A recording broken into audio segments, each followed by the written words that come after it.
Meu pai enchia muito meu saco pra eu ir pra escola. Acabou que eu não me formei no técnico, Ah, mas eu fiz a escola, tem realmente uma escola assim, de muita qualidade, não. disparado, sabe? Assim, eu não Sensacional. consigo pensar em uma outra escola que eu tivesse o mesmo nível Não, e ali. forma de tudo, forma empreendedor, forma Forma de engenheiro, tudo.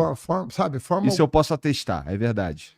E é isso que tem que ser dado de oportunidade para todo jovem. Não pode ser uma coisa de uma elite, sabe?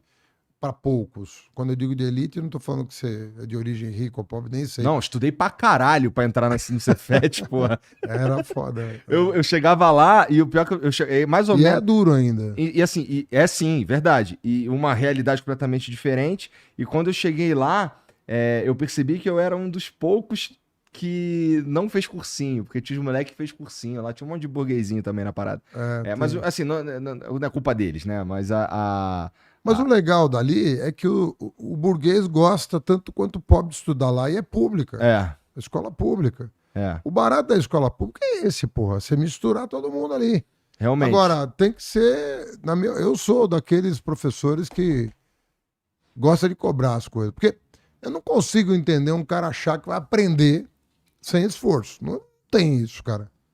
Por mais inteligente que você seja, Pouca e coisa na vida tu consegue sem é esforço. isso, cara. Tem que se esforçar e as pessoas têm que entender que a vida fica fácil depois que você se esforça, entendeu? Ela vai ficando mais suave. Mas, porra, aquele arranque de você ralar, tem que rolar, tem que acontecer. É.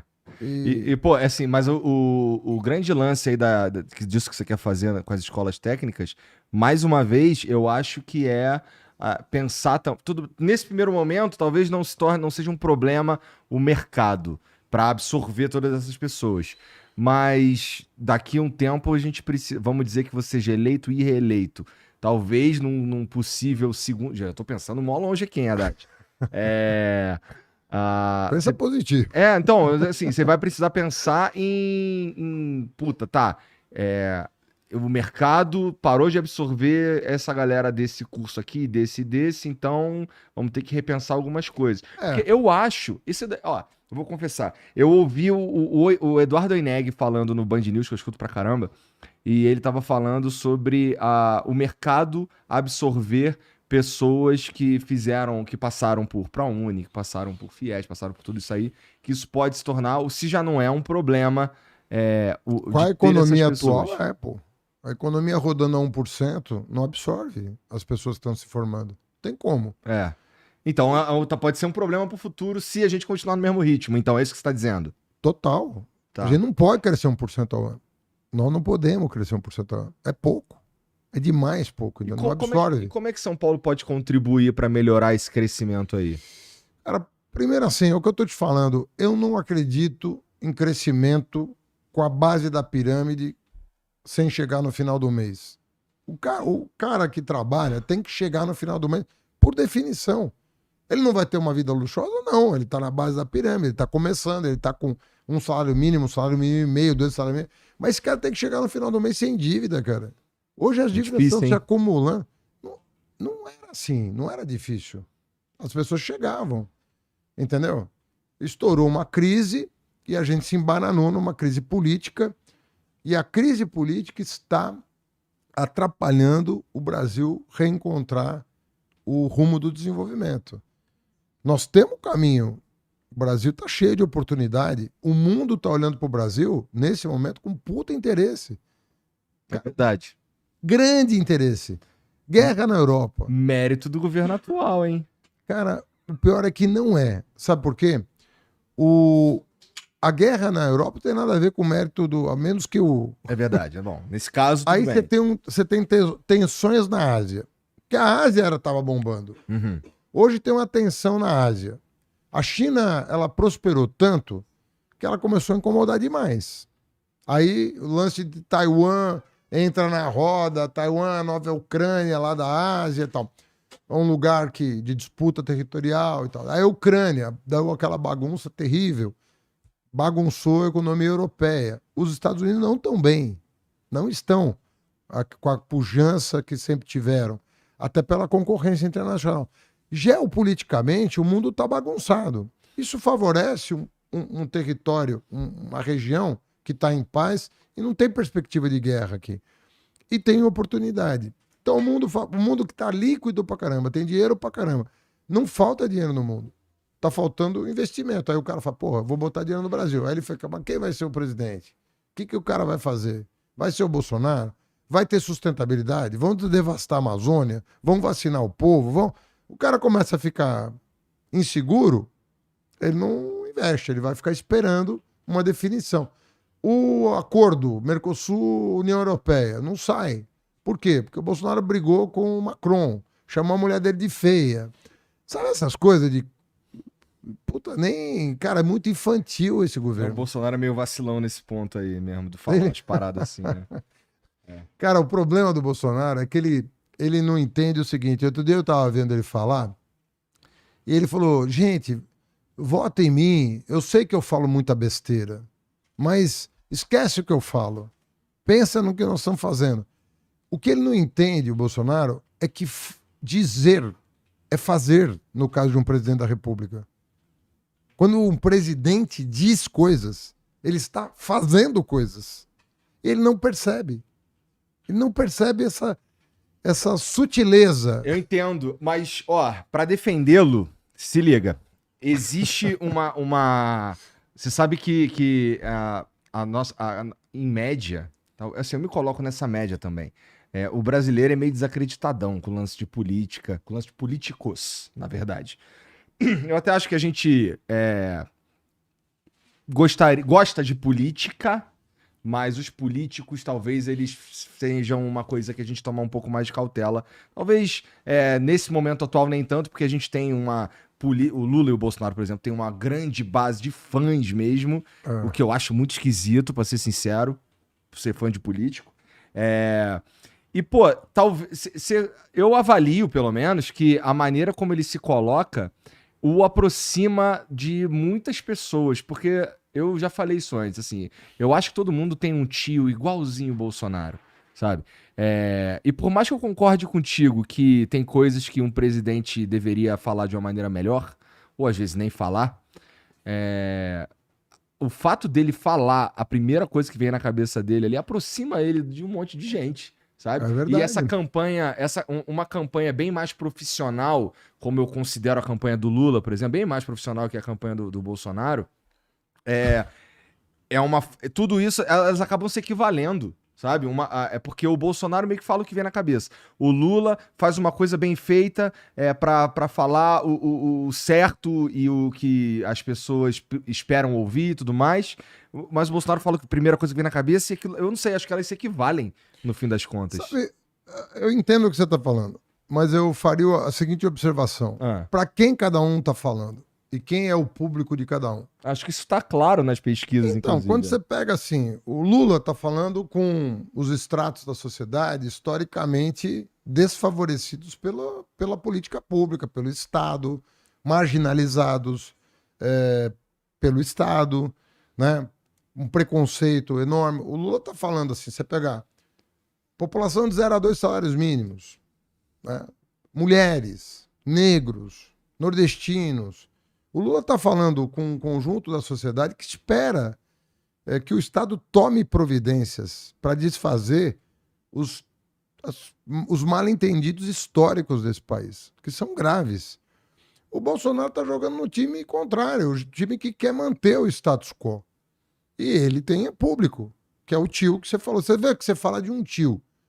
Em geral, você vai pensar num tio branco, num homem branco, de tio, né? Já tem alguma idade. Você tá pensando nesse cara, que é o público do Bolsonaro. Ele tá falando com o tiozão do churrasco, como a gente brinca por aí. Ele tá falando com o status quo. Ele tá dizendo o seguinte, o Brasil não vai mudar. Ele vai continuar patriarcal, patrimonialista, preconceituoso. Você tá falando isso só porque tu quer implementar uma madeira de piroca, né? Tô brincando. Não, você tava falando de fake news outro dia. Pô, eu fui... Tá louco, cara. Ferrari com motorista. Você viu como você se incomodou com uma fake newszinha, né? Não, assim... Imagina as que eu levei na testa, né? Mas nos últimos 6 meses aí tem acontecido umas paradas comigo que...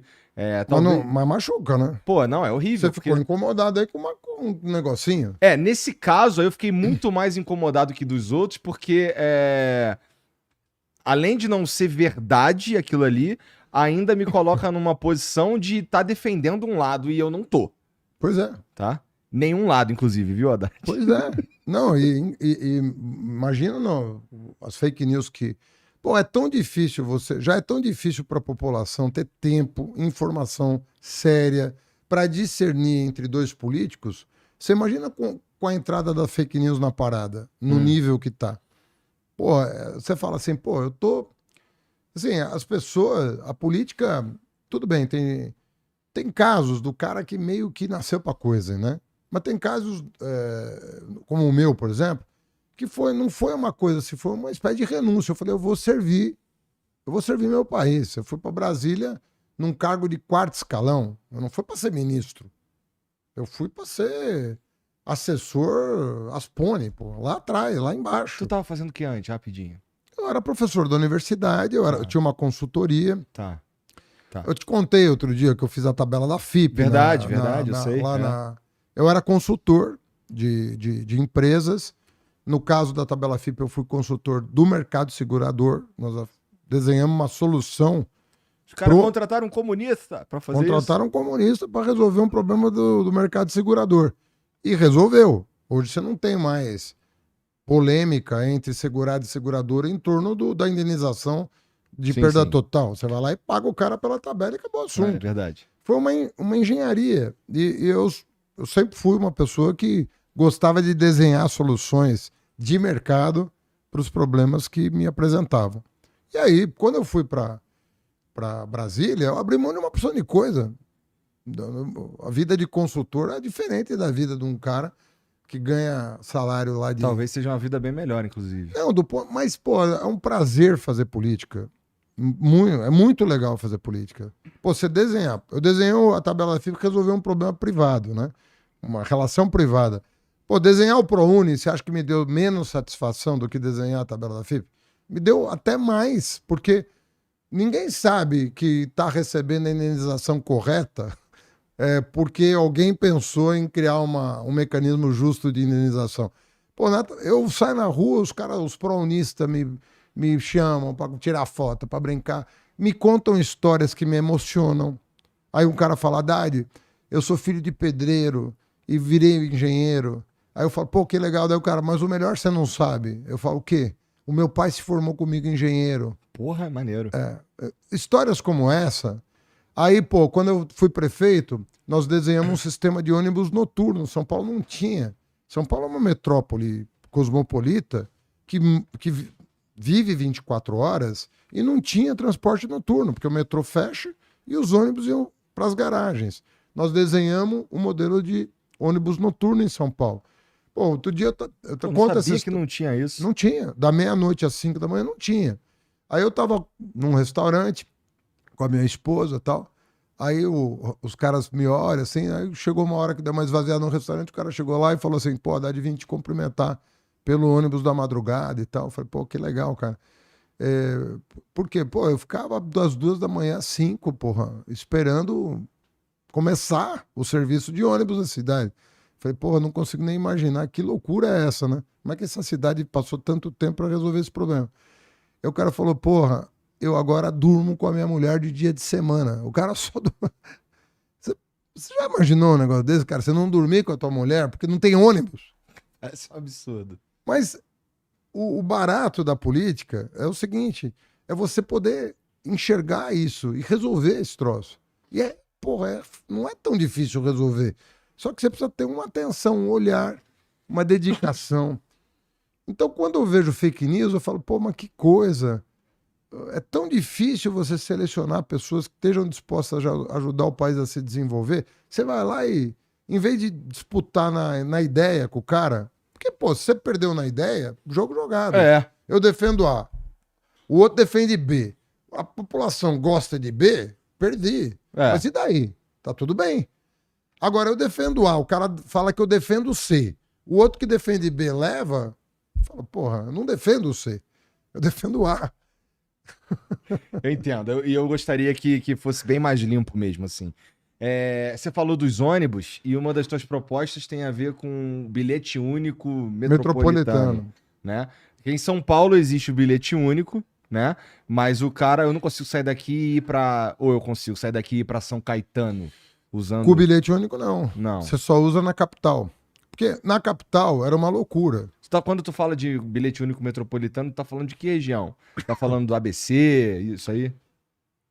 É que tem várias metrópoles no estado de São Paulo. Sim. A capital é uma metrópole, Aham. o ABC faz parte, Guarulhos faz parte, Osasco faz parte da metrópole paulistana, Tá. Da capital. A região metropolitana de São Paulo.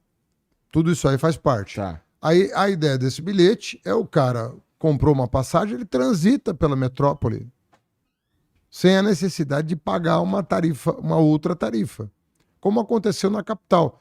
Na capital é que as pessoas não lembram. Eu participei da gestão da Marta. Ah. E a gente viabilizou esse programa na gestão dela. O cara saía de, sei lá, Parelheiros. Aí vamos supor que ele tinha que baldear, pegar um outro ônibus para ir para Faria Lima.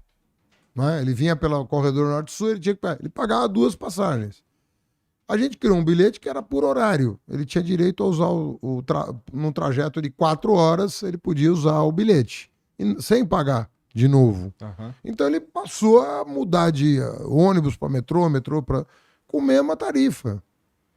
A ideia é essa, criar isso na metrópole. Você vai dar para o cara tantas horas para chegar no emprego. Isso é maneiro porque, assim, eu imagino que majoritariamente uma medida como essa ajuda o empregador, né? Que é o cara que paga a passagem. Ajuda e ajuda muita gente que não tem empregador. Porque você verdade. está numa economia, né, uma economia que é muito informal, tem muito microempreendedor, tem muito cara que é empresário de si mesmo, ele se emprega numa atividade qualquer e o cara vai recorrer àquele, tem que pagar. Conheço muita gente que gasta R$30 por dia para vir trabalhar em São Paulo e voltar para aquilo que a gente chamava pejorativamente de cidade dormitória, porque não tinha emprego lá. Então o cara era obrigado a mudar de cidade para trabalhar. Uhum. Então o empregador, para o empregador pode ser bom, porque ele vai pagar um vale-transporte, né, mais barato. Né? O cara entra com 6% do salário, ele entra com a diferença vai ser menor. Sim. Mas é muito importante para quem não tem empregador. É muito importante, sem dúvida nenhuma. Metade das pessoas não